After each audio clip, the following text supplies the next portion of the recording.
Ornn and Jarvan in particular, it's just so hard to actually ever step up as, oh my god, Pantheon's open. Yeah, as we enter Pixel Bands powered by Omen and HyperX. I don't know how Pantheon got through, but it is no surprise to see it immediately locked in. We have to assume T1 wanted to trade it for something, and the answer is the Scion and some Gen.G signs, as we'll keep you updated on what happened there. I'm thinking it could be one of the champions that was hovered. Yes, it is the Victor for Faker, which actually, we think of Faker, we think of, you know, the Azir, we think of the Orianna, we think of the Taliyah, we even think of like Akali, right, and some pop-off performances. Victor is actually his most played champion this year.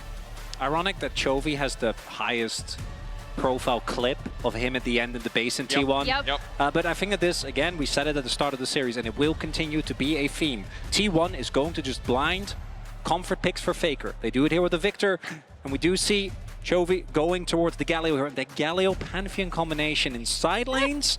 Whew. I was going to say, this is already looking pretty scary coming out of Gen.G. The Keen Sante. Are we going to see it? Gen.G. This would be some pretty big guns coming out in Game 3. Oh my gosh, Keen Sante, Pantheon, and the Galio. I was kind of hoping for the Keen Camille Galio, you know, that's a classic for a reason. True. But the Keen Sante, also an incredible pick, and it is looking like Ruler might be going towards something that can at least deal with these front lines, right? Maybe a bit more on towards the hyper carry end of the spectrum. We do still have the Varus, the Caitlyn Bandaway, which I think should come as no surprise. It's tricky though, right? Because when you already have a Victor and a Scion, you're kind of set up for that front to back. Xin comes in though, and actually surprised to see it make it this far in the series. Was of course on the table in the previous match before second ban phase, but now Xin versus Panth, a matchup we've seen I feel like hundreds of times worldwide. And again, mentioning it, it's worth mentioning again, Owner, I do think, is the best Xin Zhao in the world. But I am looking at what Gen.G have, and I'm like, this is very scary. There's so many tools for them to be able to create side lane pressure and also just be able to join up for fights. Thus far, it's both teams with draft that will make you go, oh my god, they got everything they wanted. Which I hope that as we get to the rounding out, that's going to remain the case. I think that's where we have seen a lot of teams struggle. T1 being on the red side could be looking towards a carry counter pick. One of the big values, obviously, this player has is how crazy eclectic his champion pool is. As the looking at what will be banned, we do see the Kalista, or the Renata, which hopefully means that the Kalista won't be picked. I know that was a big topic going in. Is one of these teams going to blatantly disregard the stats? Thus far, there haven't been TF bans, so I'm not feeling too bad about them ignoring it. No TF bans, although both these mid laners have played TF somewhat recently. Don't wish that upon us. They looked good. And they did, though. No, that's the important part, right? Like, they did look good. No, it's fine. No, just it's one true. Just one more TF game. Just one more TF game. Just one more. Yeah. Oh you know what that sounds like? This is sounding very dangerous, guys. I think it certainly is. So Ziggs banned away. Don't want to give them easy access to knocking down some of these towers or maybe neutralizing a potential bot lane matchup. And now the final ban. Got to limit Carrier's pool. Wondering if Bard shows his face in this pick ban. Very good against T1. Doro, a guy who modeled a lot of his play after Carrier, maybe looking to bring out that pick as well. And after we see that going through, I fully expect them to pick Guma's champion here as we see the Corki ban coming out, and then really save that R5 for Keria because of a lot of what we've talked about, right? Like, a counter pick in Keria's hands can be so powerful. He has such a deep champ pool, and it could be just something that he wants to wait to see what the rest of Gen.G are going to lock in before picking it. No hovers yet for Guma. Really big debate because it's going to shape this composition. MF showing us more about the team fight combo. Not necessarily always about the front to back, but definitely wants to leverage the CC that the Xin, the Scion, the Victor can bring to bear. And MF has been fine, but pick hasn't really felt that crazy. You really are, I think, somewhat reliant on your opponent, kind of overextend. This should be a no-brainer. Senna and Ali to come through here. The amount of CC that Gen.G have available is insane. The one thing they do need to be careful of, unless Chovy goes for the build, that I'm pretty sure we saw Shanks go into him, the full AP Galio build. Yeah. If they fall behind in mid-game, this complex damage. Late game, you're obviously fine with the Senna, with the Pantheon. Even the Cassandra at that point does serious damage. As, oh, no, there it is, it's fine. It's Carrier's baiting. Yeah. Guys, is he baiting? Mao? He wouldn't. There we go. The timer's up. Is it actually up? It's Bard. It's okay. Bard. That's still hype. Bard Everything is hype. Okay. Yeah. Oh, what a roller coaster. I know. every hover was good. The Pike would have been kind of insane just because that was his pick, right? Yeah. On which he eliminated Gen.G from last year's Worlds. But it is the Bard coming through. This should be great. Once Keria gets on the map with this Bard, he is phenomenal on it. And we need to see Canyon run the early game. The side lane pressure from Gen.G needs to be great, because I think that when it comes to actual even number fights, I don't think they're going to have the best of time. I think there's a lot more power for T1. There is also the fact that both Senna and the Pantheon can really struggle into the Bard because they don't have an easy way of getting out of that ultimate. And for T1, when it comes to particularly that Xin Zhao MF combo, your early skirmishes are so dangerous. Early skirmishes, and again, one thing I really loved from T1's composition last time was that they did have that pushing bot lane, right? Bot lane being a source of power for Gumayusi and Keria is a hallmark and a staple of this T1 team's success. We see it here again, where they should have complete control over this bot side wave with the MF and the Bard into... Senna just feels pretty bad. Alistar, not the best. I'm really underselling it. Not the best not gonna be pushing fun lane. lane. It's They need not to going get to be bigger. fun. Yeah, and I It's think gonna the be thing awful. is, the thing we have to track for Ruler now specifically is where does he get stacks?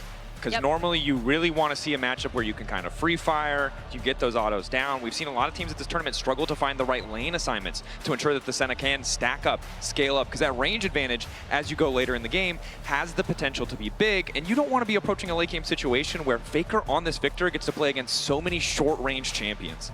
That is where the Cassante can come in super handy, right? When we had proper lane swaps at level 1, Cassante actually deals with lane swaps super, super well. So obviously, Keen, phenomenal on this pick. We call it Keen Sante for a reason. He's 47 and 17 on it going into this game.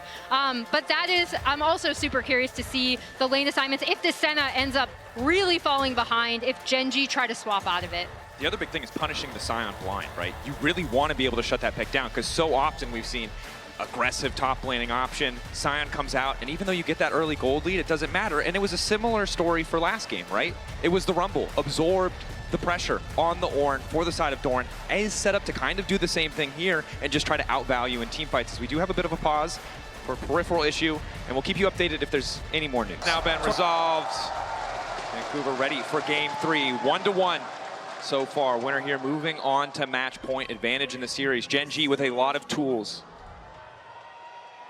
Fan chance a moment. No? No. This is a very heavily T1 Yeah, I think it's crowd, I think. But we did hear the Really? That T1 never fighting. happens. That's never happened. Underdogs, I think it's safe to say. Still When it comes to the crowd, every time. He is aura farming. He dodged a Q. The crowd went wild. Of course, Keria. It's just a constant barrage of stats and record breaking when either of these teams play on stage. Faker passing 1,000 kills at international events, though, that's just, like, no one's ever gonna... Against Jovi. Yeah, that's You know how when you see like a natural phenomenon, it's too big to really comprehend what you're witnessing? Yeah. Like that's too big a It's number. insane. my man's Yeah. got the spreadsheet out, farming up. You know, he's done all the math. He made sure he hit it in Stardew that Valley game. levels of aura farming right here. Owner has, yep, I'm Owner with you. does have aura. And this is, as we expect, the early pressure here towards his bot lane. Guma and Keria are going to be fighting as much as they can. The only other thing I want to note is that Faker did go for Grasp, which we see a lot on Victor into melee matchups, ensuring that he will be able to farm up as much as possible, and basically for free, of the Galio, who, without having help in the lane, shouldn't really be able to do too much against him. At this point, Bard level 1, obviously notoriously oppressive, has access to the Cosmic Binding and the passive. Feels effectively like 2 skills early on. Doro, headbutt very common, right? There's not a lot you can do. You punt him away. You try to make the trades as favorable as possible. Ruler does have a bit of sustain, as does Doro, so can maybe weather the storm here. Keria packing heal as the initial spell on that Summoner spellbook. And yeah, they should be able to easily take control over the lane. Basically, for Ruler, he is going to be at least trying to get XP, trying to get soul farming started as quickly as possible, but this lane is a very, very rough time for the Senna Alistar. Yeah, he's sitting at 3 minions. And the stacks obviously not going well. Should be able to pick up at least a little, but also did feel like he just missed a lot. Not necessarily because of them crashing into the turret, but just early on. So not the best start there for the Senna. as we also, both junglers were spotted on their Raptors. So Gen.G bot lane, or the Gen.G bot lane knows that Owner is on their way and they won't have help. And T1 also knows that. I don't know if they spotted each other's wards. I think that at least the Gen.G one, or the one on Gen.G's Raptors was spotted. And Keen, getting Sion low is nice, but let's be real, you're not going to be able to actually threaten him unless Canyon makes his way over. But even then, Sion notoriously hard to dive early. Definitely can be. Chovy, the losing end of the early trades here. Victor, really solid against these melee options. Galio brings a lot to the team composition, but the early lane can be really tricky. Just the Q trading on the Siphon power, giving you that additional shielding, that additional movement speed start as you get the upgrade. I mean, it's just miserable to play against. And this is, again, everything a T1 composition wants, right? As we see this bot lane not letting up on their pressure onto Ruler and Duro, but this should give them the easiest first Drake access of any game they've played thus far in the series. And they've already done a great job of locking in that first Drake and making Drakes a huge contest point that Gen.G has to fight them on. And I think this is tough now for Canyon. Spotted as well, right? We want to see a lot of impact from the Pantheon. The ganks don't have to come pre-6, but it's nice if they do. However, with full pressure mid lane, full pressure bot lane as well, he's losing chunks of his jungle. He's going to be at risk if he moves into bot lane or bot side of the river blind without knowing where Owner is. Laning phases outside of Keen. Not looking too hot for now is Guma. Good. Guma locked up, forced to cleanse. Nice little trade there coming in from Gen.G. Vicaria. Level 4, getting that extra Chime XP and really making the difference. Big combo found there by Duro. Able to get the cleanse out. That's a big summoner, both with the Galio and with the Pantheon available. Makes it a lot easier later on to get a possible play onto Guma, as I think we do see the pings going down right now onto Krugs. So they do know that Xin Zhao is in that area, and Keen should be fine here, but still, Doran finding the counter pressure. Kind of both lanes going one way early, and then in the extended play, going the other. Never take that, but it's carry out a reroll. It's far enough away. It's okay. just support okay. combat. Ooh, Faker with a nice wave position here. Chovy trying to get this one and might need a bit of support to come over from Canyon. The one thing that I will say is bot lane, yes, Ruler and Duro are weaker early, but they have a really good setup if Canyon can pay attention to the bottom side of the map. And you already see they have set up to at least track, right? They do have wards in addition to the T1 wards that were already placed to try to track to see if Owner does decide to go for this early Drake now that it has spawned. I think you're just going to shove that wave all the way in and back. Not something we talk about often, but Faker, obviously, I think this early matchup, pre-6, is always going to feel rough unless the jungler shows up in your lane. But Faker really having an extremely dominant laning phase. Chovy having to base twice throughout that, one time without a teleport, leading to a pretty big disadvantage as Guma is sitting on the Vamp Scepter right now, so I think feeling a little bit better. Also has to sustain from the Bard to ensure that these trades, as long as they don't get all in, shouldn't be too bad. And you can see Ruler very ready to posture forward here, recognize that Owner has started the Drake, knows that he has a few extra seconds, and wants to maximize, wants to get every soul he possibly can. It's T1 right on cue. Fantastic. But look at Doran. He is level 6. He's already on his way. Chovy, Justice Punch. Taunt now bringing him out. He's trying to zoom out to safety. Has access to the phase rush. And Canyon, Vision, ready to try and flip it. Faker looking to zone him away. Canyon would have to commit the flash. Yeah, no. They can. And in fairness, yes, T1 get the first Drake. Yes, they once again start this early Drake stacking. I do like that Gen.G decided not to contest that. Yeah, I don't think that was looking good. By any means, Keen wouldn't have been able to join that fight. Obviously, Doran was already there. Keen got a little bit out of it. I think was able to push in a wave towards top. And it really is more when you're actually set up at an objective or finding out key targets. So they need to get some vision as Canyon gonna get spotted. Spotted, immediate pop. Carrier brings the entire team through that seeks off, but now Chovy's on the way, looking to find a taunt. Aegis Assault blocks so much damage, and T1 are trying to back away, but Owner caught in the thick of it, has to flash out. Still rooted over the wall, but they cannot finish the kill. Chovy, flash follow, Justice Punch, the taunt doesn't connect, but he gets the flash out of Guma, and Canyon, a blinking health bar, but managed to stand strong. Chovy locked up for a moment. It doesn't seem like they have the damage. Messy exchange on the bottom side. And there's Gen.G trying to make use of both the ability from Pantheon to stay in the fights and the Galio ultimate. But the first global, not working out for them. Not working out, but it does give, in addition to the fact that T1 all had to rotate up for this Drake take, right? A tiny bit of reprieve in this bot side where Ruler will be able to go back. There's also the Owner, Guma, and Carrier Flash being invested. That's a lot of really big summoners. It might end up being big in the follow-up fight, where possibly Gen.G could be looking again. The ability to find a single target or even multiple, CC them and blow them up in seconds is what I think this comp is going to rely on. They need to contest for grubs though. I think if you're also giving up grubs with your at least 1-4 comp where you want to try and really maintain some side lane pressure, will be quite rough. And T1 not going to give that one up for free, I'm pretty sure. But Duro has been able to get to that pit, set some vision. Nice little stun there from Carry. Of course, important to note the Ruler doing a relatively good job of stacking, all things considered. A bit behind as he has just now got back to lane, but 34 at 14 is kind of the average for the tournament thus far. He's on 18 now, so a little bit behind the clock at this moment, but should be able to get some back. The downside is that's kind of just the silver lining on the cloud that is T1 taking control of all of these objectives. Gen.G, they have tools to go wherever they want to punish individual members, but if T1 keep grouping, there's really no angle of attack. There's no angle of attack, and it's just here another. We go. Walk up there. Punt back into the tower. Tower turned off. Guma caught out, stunned. He'll be able to run out thanks to the Bardal. It's a little bit awkward, but Doran waiting over the wall. Now the bomb coming in for Canyon. It's just a little bit weird on the top side, wasn't it? All right. Well, I was going to talk about how it's another really nice objective take from T1. They're playing around these pushing lanes super, super well. We see both teams kind of tried to go in there, not really willing to make the full overcommitment, which is good. Now I'm wondering whether Gen.G will call that worth, because they lost 3 grubs. They do get, obviously, a decent amount of tempo towards the top side of the map, but all they got was Keen just hammering away at the turret for a little bit. This is a Cassante, so it's not really going to do nearly as much. He does farm up a small lead. At the same time, I'm wondering, based on the positioning of T1, if Keria hadn't had to save Guma there with that ultimate, I think they would have looked for a dive. Because they were actually posturing there with 4 people as Chovy 1v2ing. Keria. I'm going to be honest, if he's not coming in a portal through the wall, and if Faker has full mana, like maybe you believe it, but he's just there to be annoying. Duro, on the other hand.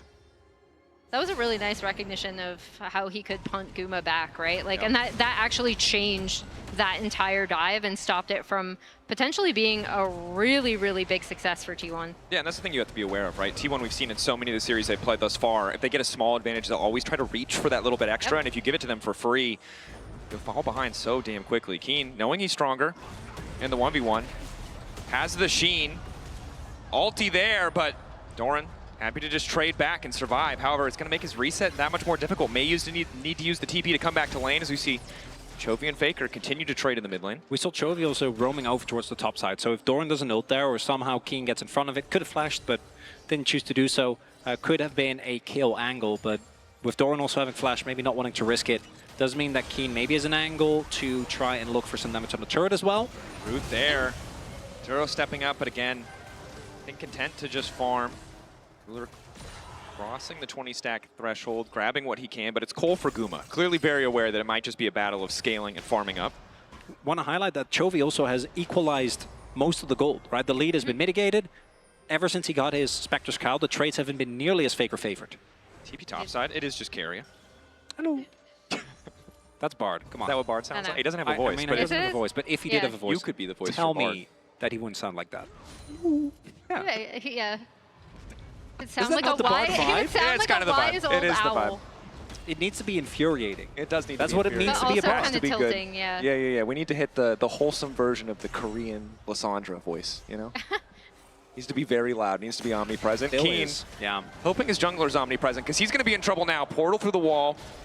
It becomes lightning, just barely sidestepped, and Keen forced to back away as T1 set up to grab at least 1 plate here. Might be able to get the TP out of Keen. Don't know if he's confident to step into this one. We'll have access to the path maker. And again, T1 quick to take that plate because of the earlier grubs, because of that early objective control.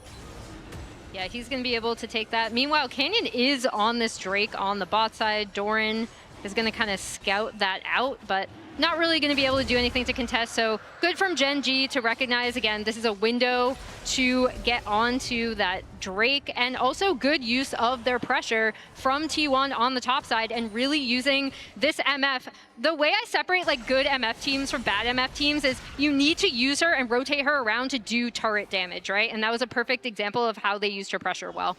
That's a good point. So much flat AD, so much additional movement speed. Those are the areas where you are favored. To see if T1 also can back it up with the team fight setup is Keen. Seems pretty unconcerned here on the top side of the map. Mountain Soul would be big for either lineup as it's 1-to-1 and Drake. So many tanky members. And even though it wasn't used. I think a large part there was Chovy actually, as Keen TP'd back, he is a Cassante, so obviously he can stall, but both Duro as well as Chovy were already rotating towards top, and obviously if you overextend into a Galio, you just die. But then immediately, as soon as it was clear that Keen wasn't at any threat, he rotated towards the bot side to ensure that Canyon could also just take that dragon, not be threatened, because let's be real, Sion, he catches everyone off guard sometimes, okay? He has a Sunfire, that's a damage item. It's scary, you need to respect him. Definitely do. Canyon luckily had completed the Sundered Sky already, so was relatively unperturbed, although Owner has now matched him on the reset. Both very close to finishing out the jungle item. And Duro continuing to roam around looking for these picks, has opted for the Swifties. Really wants to be able to get on top of those key targets. And you can understand why. Bard very annoying, despite the very cute voice that Mao gave him earlier. Flash, Ghost. He's got Locket now as well. Gonna be a tough target to lock down as just continues to step up, and Cosmic Binding, for those of you who haven't played Bard, I think Azael described it as the dumbest hitbox in the game when I talked to him. This was 2 years ago, so maybe he feels differently now. But if you hit the first half, you're hitting the second half. Also have Ruler sitting at 30 stacks. So even though he, I think, will be slightly behind the curve, right? We're always looking at around 60, around 20-minute mark. I think it will be a little bit below that. Given how rough it was, as it actually is 51.7 stacks average thus far at MSI. And I think he's on track to hit that. That's what you want to be. It kind of feels like your insurance policy for a composition that would otherwise feel pretty mid-game focused when you have this Galio Pantheon. Yeah. Of course, Cassante can scale very well into the late game, even if it is sometimes difficult if he doesn't have that flanking angle. But having Ruler as an insurance policy feels pretty good based on what we saw at Game 1 on that Jhin.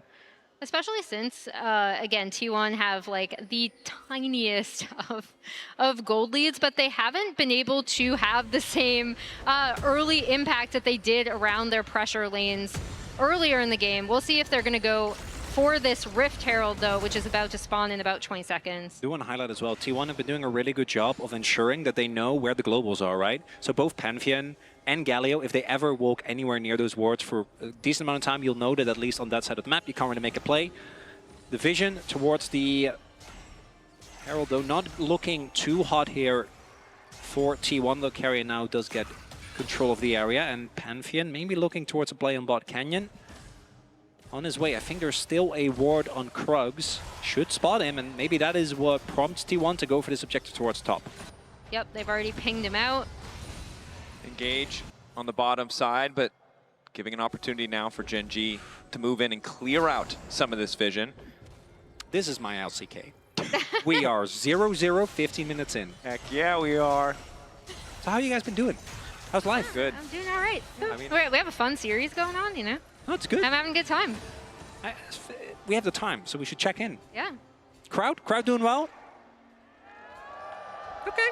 Oh, nice. Maybe you Crowd want doing some action, very good. which I do respect. We might get some here at this No. Herald. Maybe. We're all sitting here. You might as well put monocles on us. We're all thinking, we're all enjoying it. It's like a beautiful game of chess. You know, Yeah. yes. I think you two would both look great with monocles. Well, thank you, for the thank you. record. Okay. I don't know about No? that. I'm gonna need a monocle. You did the right? mustache last year, but you're Yeah, that was unwilling to Duro. wear a monocle? Duro wants blood. Never mind. No blood for Duro. Duro will back away. Okay, I might be a little bit eager for action. That was maybe a bit premature. I don't think that Emily, was get going to out of go the way, he's going anywhere. in! Okay, yeah, all right. It's going to be slower. It's a bit more calm, a bit more reserved. And again, I think if you're looking at the Pantheon Galio, you'd kind of want more, but at the same time, because you have Ruler sitting there very comfortably farming. So, T1 definitely isn't going to be sad about it either, though. Owner in team fights, I think, has been the standout. Both his ability to split up fights and create space for his carries, while simultaneously being a very big backline threat, something that T1 have relied on for a very long time, to the point where we saw specific counter picks come out just to try and mitigate the impact that this man had. Canyon pulling out things like from real league deep cuts. I think it was Kha'Zix last year in spring, just to try and have something going. As still, no action. No action, and it looks like T1 have agreed for a trade deal. They said, you can have one thing, we'll take the other, as Dragon has now spawned, and T1 will be first on that objective. But Gen.G may have something to say about it. Yeah, they have tools to get on this do have Drake the if they globals. want to. Also, Keria, despite the capacity to take Smite, is still very bad at finishing objectives from... That bar damage. Guma really, I think, hasn't beat there. And he doesn't even need Smite. It's true. So, we take a look at the total damage dealt to champions this game. You can see that it has been a thrilling 1v1 in the jungle. The strongest jungler on the patch, Pantheon, versus the best Xin in the world, as you said earlier, Emily. And what we've learned is that you don't always need to go fast with these picks. Okay, surely now we'll have action. No. No, we're getting it. They're contesting. They're fighting. All sums up. Gen.G Up. ready to go. Eyes on Yubi's looking for a Gumayusi flank. on the side. Ulti from Keria also has the potential to be big. No cleanse, but there's a barrier for Ruler. T1 have opted out. They are not interested. There will be no blood today. I take back my earlier Calm statement. down. That's my Take a bad. breath, Vancouver. That's my Calm bad. down. There will be blood against the Drake, and I don't know, turrets can't really Yeah, bleed. yeah, yeah. They But can't Doran's really. gonna get some nice damage on this top That tier he one, is, right? that They he is. can crumble. Yeah, exactly. Which I think He's top gonna, lane's gonna. There There we he's you go. go. gonna Yeah, get first turret tower. for T1. Let's go! It's the little things. Crowd not impressed by the turret. Yeah, Oh, come they're on. impressed. That They're Sion impressed. just They're took down that impressed. turret. He's doing great. He's pushing Doran's out living this his wave. best life. I And love minions and side waves. Come on, guys. I think that this is one of those games where you can understand both teams in comms are like, we skill. We don't have to actually do anything. Yeah. Gen.G, just because of who they are as a team, I think their team fighting has been something that they've relied on to always get them out of rough situations in late games. They have one of the best scaling hyper carries in the game. Obviously, at some point, Ruler is just going to be able to auto everyone, standing behind his army of stalwart defenders between Keen and Canyon and Chovy. And on the flip side, we have Faker with this Victor, and then also the Sion, who obviously eventually in the late game just is a complete menace. It does mean, though, that because both teams feel like they cannot do anything, they're not doing anything. It also means that I whenever like. whenever first blood does happen, it will be the latest first blood of the tournament. We've crossed the threshold. It's going to be great. Yeah. The build The up crowd after is all going to this. explode. tension. Anticipation. This is how it It's works. killing me.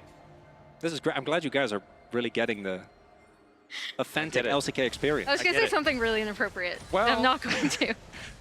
If just we gonna were let not- people okay, all right, imagine yeah, what it well, was. okay, all right.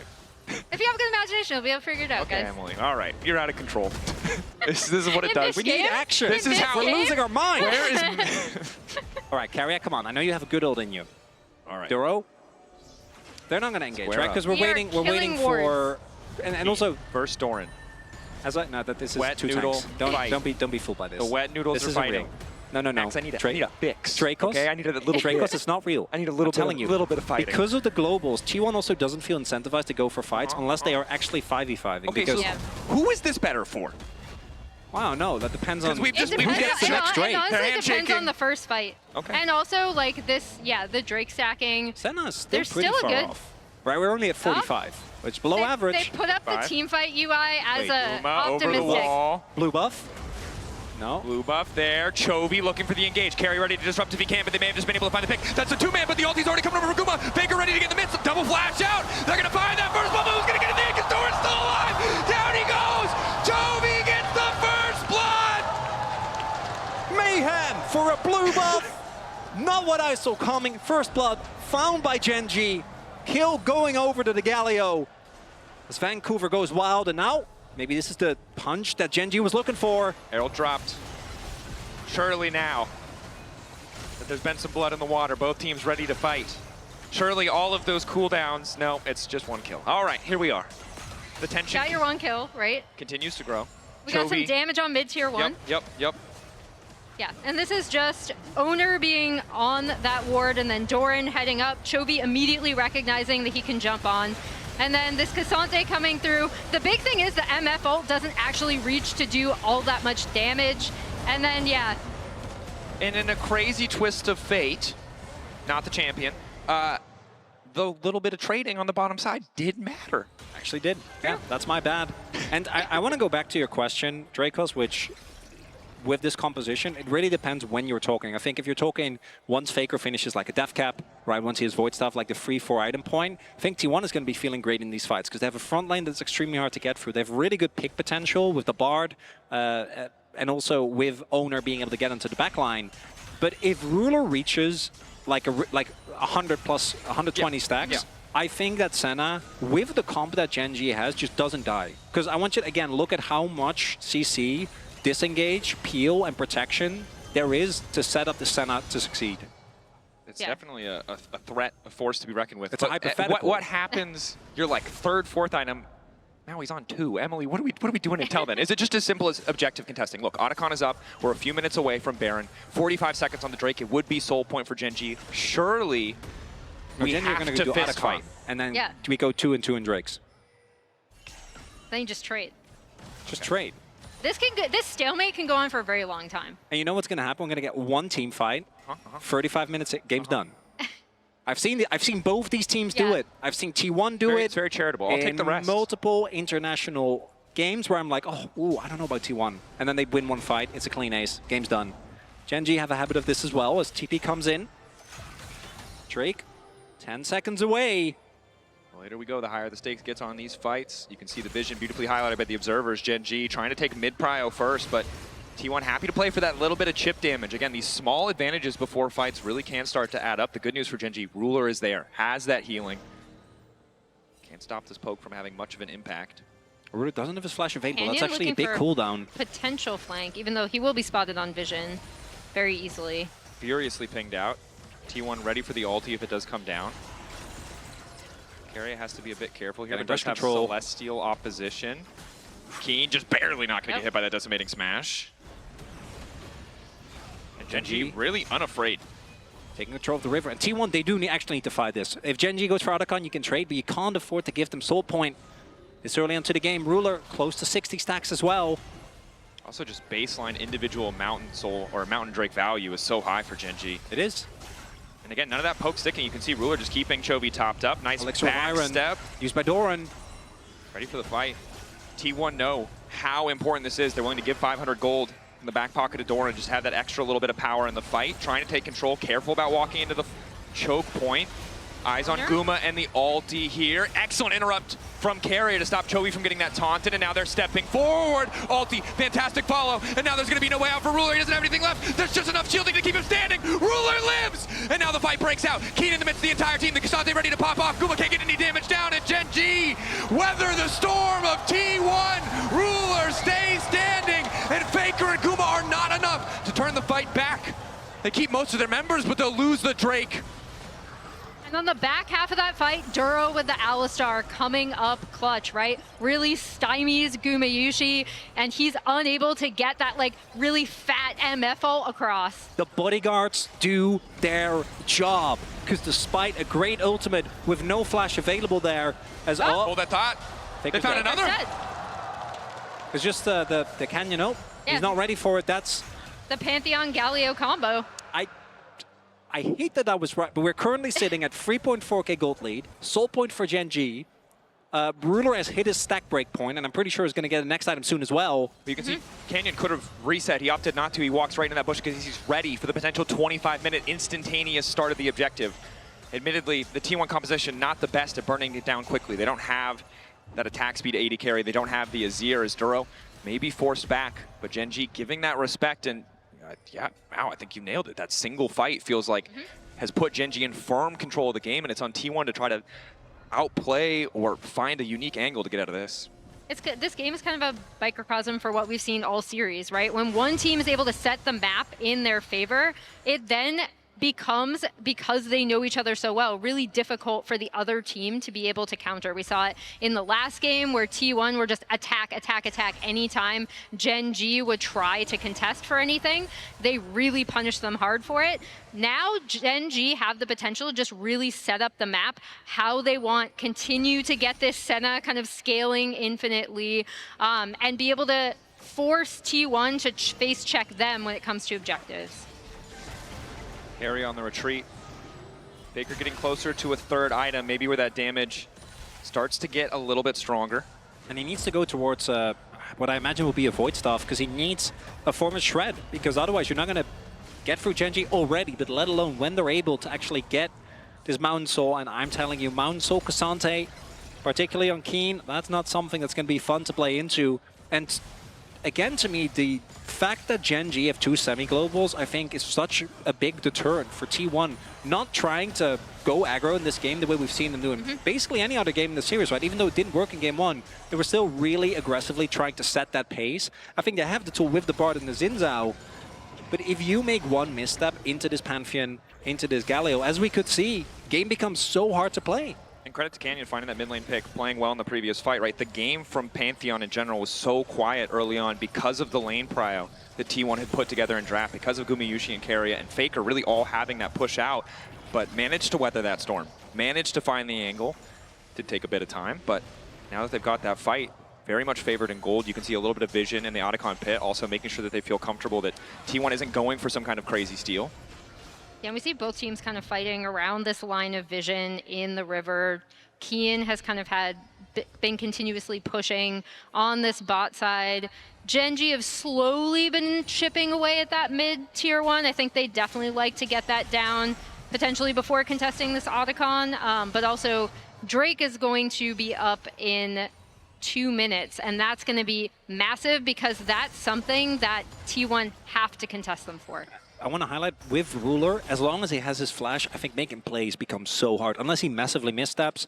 And on the Senna, obviously that's always going to be more punishing than with any other character. But now with the RFC, he can just hit turrets, right? You can see right there, the siege is going to be relentless. Keen looking for a possible play onto Guma, and this mid lane turret, I don't think, is going to be standing for much longer. Keen just showing his face is enough. Guma can't defend. That's mid lane turret, third turret of the game, by the way. Finally falling here.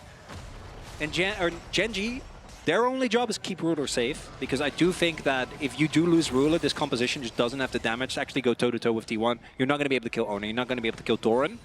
As long as Ruler lives, though, and T1's backline access isn't that great. Yeah, it's true. So you need a flank from, what, Owner or Doran to somehow get on top of this Senna. T1 now posturing around Otacon at the very least. They've done their diligence on clearing vision out of the pit, even if there is that stray ward over the wall. Gen.G forced to stick around. Keen in bottom lane with TP. T1 may be happy to just get that teleport out. Again, playing for those small advantages, but also it's T1, so maybe instead they're willing to bet it all on this Otacon. TP coming in from Keen. Ulti from Keria. The combo potential, what we have to keep our eye on. But Keen doesn't want to give them the space to set up. Doran trying to respond. Flash out of the gravity field. Keria going back over the wall. Canyon trying to zone away as best he can as Doran gets that health bar chunked. But not too much effective damage yet. And again, it could be Ruler just continuing to heal, continuing to top up Gen.G in the extended fight. It looks like it might be the 50-50. Guma waiting over the wall, but Chovy there, ready to deny the MF ultimate. Owner in the midst of the pit. Canyon locked up, but T1 don't have the first damage objective. Yes, they do! It's Otacon down! A beautiful ult! Keria and Owner together securing the objective. Faker trying to make his way out. They got what they came for. He'll give his life, but will it cost them the Baron? And it might not even be Baron. Look at the timer on Dragon. That was such a long stall. So Gen.G looks like they're going to go for the Baron instead, but maybe can turn this even into a soul as well. Well, you see T1 are already heading over there, right? Keria is already heading over to the Drake pit. Keen is kind of following, shadowing Owner down. It's 2 global ults. They can make their way over in a second. Ready to go. Baron down for the side of Gen.G.